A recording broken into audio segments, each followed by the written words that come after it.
পাপে নরকে মুক্তি আকুলতা। শোনো বন্ধু শোনো, প্রাণহীন এই শহরের ইতিকথা, শীতের পাঁজরে লোহার খাঁচায় দারুণ মর্ম ব্যথা। শোনো বন্ধু শোনো,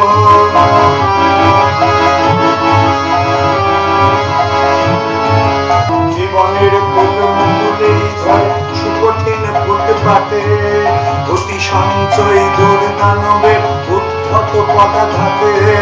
এখানে শান্তি নেই, এখানে স্বস্তি নেই, এখানে শান্তি নেই, এখানে স্বস্তি নেই। পাষাণ নগরী যেন বিলাসের নিদারুণ রসিকতা।